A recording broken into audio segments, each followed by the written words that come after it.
Right, so I'm one of those people I think was referred to at the beginning as being one of the incumbents. So one of the traditional insurance companies. I'm a psychologist, so it seems a bit strange to be regarding ourselves as incumbents, but that's my background, and I think that maybe is an indicator of some of our thinking, which is to try to be a bit different about this. So when we started thinking more seriously about innovation last year, and we set up something called MS Amlin Edge. One of the things that occurred to me was that it's not about the ideas. There are plenty of people out there in the audience who have ideas, lots and lots of ideas. It's actually about the strategy. It's about being bold. It's about executing on things fast. And so we came up with a tag, which I think I stole from a book somewhere, which is think big, start small, move fast. And so that's what we've attempted to do over the last 18 months or so.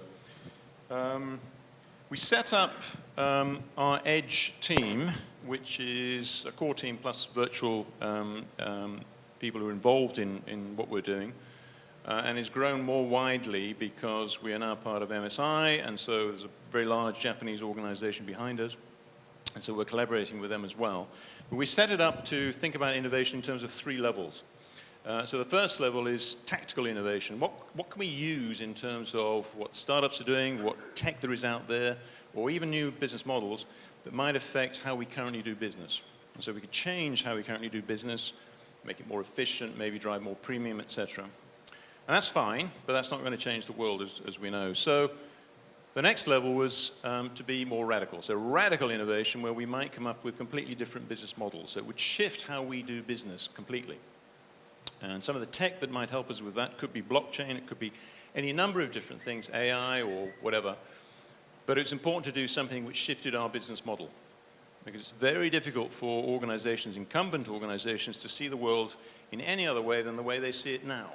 And so to shift that takes a lot of galvanizing effort, if you like. And then the third level of innovation was to do what we called exploratory innovation. So just to test out ideas in a kind of sandbox environment, both a technology sandbox, but also a mindset of experimenting on what is possible. And so we've set up a few examples of that in what I'll discuss in the next 3 minutes or so.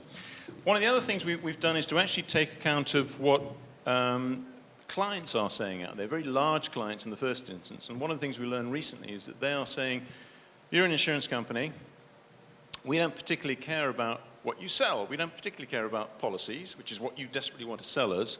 We actually care about your capabilities. And some of those capabilities that they're really, really interested in are not insurance policies. They are things like risk mitigation, or they are things like data analytics to tell them something about the full portfolio of their risk. So if you can tell them how you can help the total portfolio of their risk, they are very interested in what you have to say.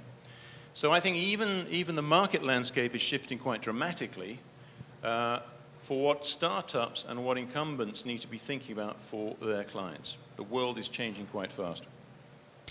In terms of tactical innovation, we've done quite a lot of work on robotics, and the guy who heads up our work, David Melvin, is here today. He's driving a lot of that robotics work with a team of people. And what we're trying to do is see if we can change internally what we do by adding robotic process automation to our current processes. It is tactical innovation, but we think it will help us in the short and the longer term.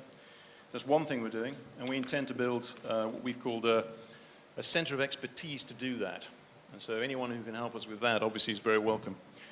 The other thing we're working on, I suppose what would be called the more radical end of innovation, is a blockchain proof of concept.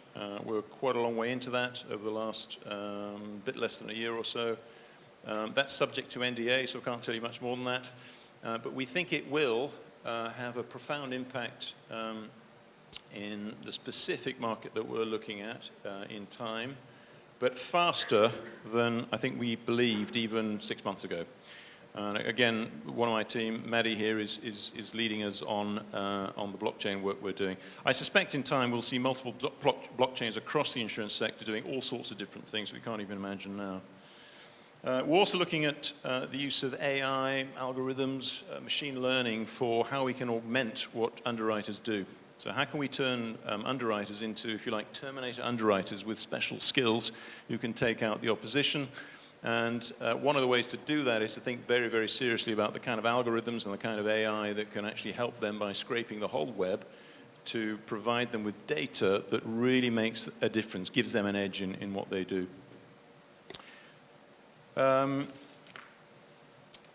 And then one of the other big areas, which I think Robin referred to earlier, and I think is absolutely crucial, is just this whole realm of data, which nobody really understands properly yet, but I think there are the beginnings of technology which can develop that as data as a business, if you like, instead of data which is just an aid to how we do things now. So that would be exploratory, it would be radical innovation.